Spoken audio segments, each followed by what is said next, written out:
pak choi. I grew up calling this pak choi, but in most grocery stores here in Canada, they call it bok choy.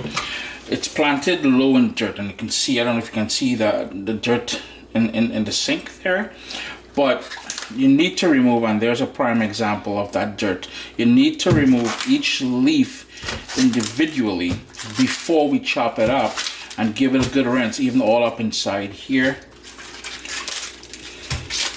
After they've been washed individually, what I did was I trimmed off the bottom part of the stem as well. Any parts of the leaf that's burnt or yellow looking or dark or any sort of blemish on there, you want to get rid of that as well. What I like doing here at this point is, this will take longer to cook than the leaves, the stem. So I like to give it a little cut down the center like that. So I'll show you that again.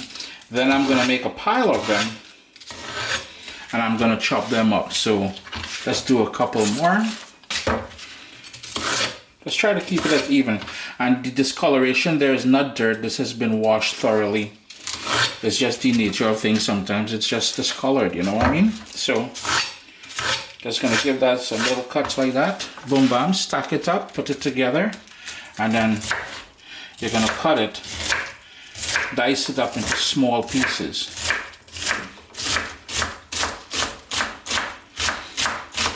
With the leaves, you're just going to roll it up like a cigar, and again, hit it to chop. Then you're going to set it aside in a bowl and continue chopping and prepping everything. The other thing you need to prep is half of a large onion, about 5 to 10 cloves of garlic. Garlic is really good in here. And you'll need some Scotch bonnet pepper. In a nice wide pan, I have 2 tablespoons of olive oil. If you wanted to use coconut oil, it will give it a lovely flavor as well. I find olive oil, well, I use predominantly olive oil. So a couple tablespoons of olive oil. I'm not sure if I mentioned it earlier, but we had about 5 pounds of that pak choi, and my flame is on a medium high. To that, I'm gonna add some prepared salted cod. Typically when my mom would do this is when we'd do pak choi, when she had leftover stewed pork. The other time she would do it without stewed pork, because pork and pak choi just goes together. She would use the salted cod, and this is boneless salted cod that I poured boiling water onto. I allowed it to soak, and then I drained it, I squeezed it, I rinsed it, and then in big pieces I have it there. Double check it for bones, because even while the package may say boneless or bones, chances are there can still be some bones in there. Nobody is trying to choke on those saltfish bones. And this is salted pollock. If you have salted cod, I mean to say rough that salted cod. Next I'm going to go in with onion, garlic, and some fresh ground black pepper. The more garlic you put in here, in my humble opinion, the more flavor you get out of it. And you know, pak choi is one of them dishes that we lovingly refer to as bhaji in the southern Caribbean, especially in Trinidad and Tobago. And it's one of the things I just love altogether, yeah? Any sort of greens. So nice big chunks of garlic, that onion. I'm gonna turn my heat down to low. I want that to create a base of flavor here for us, because this is where all the magic happens. Anything after this is just bonus, yeah? So I'm gonna hit that there, and before we do, I have one more little ingredient I want in there to help with the whole flavor and the base and stuff like that. And that is half of a Scotch bonnet pepper, seeds and everything. I'll just show you. There are the seeds and the white membrane around the seeds. That's where most of that heat is going to be. So if you want to control the heat, remove that part there, discard it, and yeah, the heat level won't be as high. And you know, alternatively, you can also leave that pepper completely out of this. Totally up to you. If all you have all you have is habanero or jalapeno or whatever pepper you have available or like, you can use it in there. You don't like it, leave it out. Now if salted cod is not your thing and you want to make this totally vegan, totally vegetarian, all you have to do is leave out that salted cod from it there, and you know, it works. It does work. Also, if you like salted meats like salted pigtails or salted beef, smoked turkey, remnants of ham you may have laying around after the holidays or whenever you make your ham, you can put that in there. Some bacon, yeah, you can do bacon too. All these different sort of proteins you can add in here will add not additional flavor, but different levels or different layers of flavor. This point is where I'm going to start adding the pak choy to the pot, and remember there's remnants of water in there.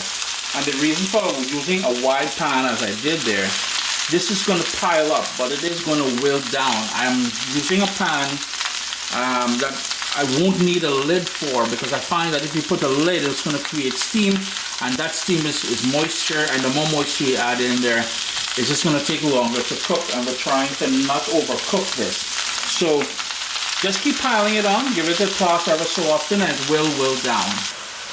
It's been about 7 minutes. I've added all of the pak choy to the pot, and you notice how it wilted down, yeah? All we're trying to do is cook this to your liking. Some people like a little crunch, some people like it real dry and cooked down. So this is where we're going to do a few things. One, we're going to go lightly with salt, because the salted cod that we use in there potentially can have quite a bit of salt remaining, even though we put it in boiling water. Later on we will taste it and adjust it, but for now my heat is on medium, and I'm trying to cook this down till it's nice and tender and still have some texture to it.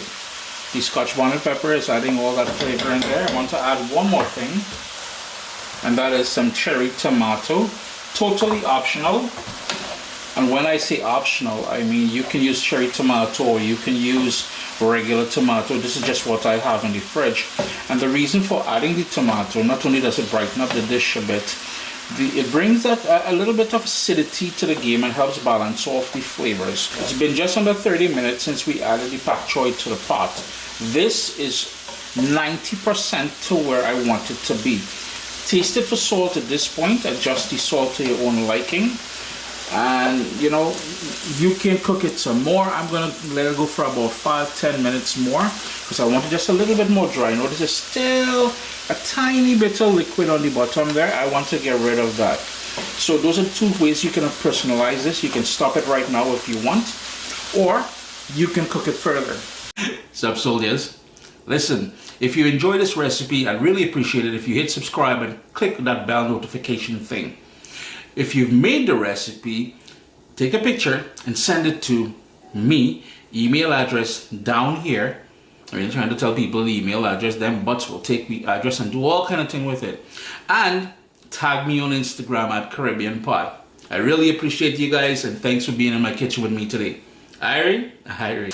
Chris here, CaribbeanPot.com. Always a pleasure having you all in the kitchen with me.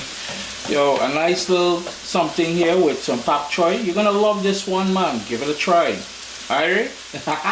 Irie. What's up, soldiers? Don't forget to click subscribe. If you've already clicked subscribe, hit that bell notification thing. I want to all you missing out on the new videos, man. Come on, click.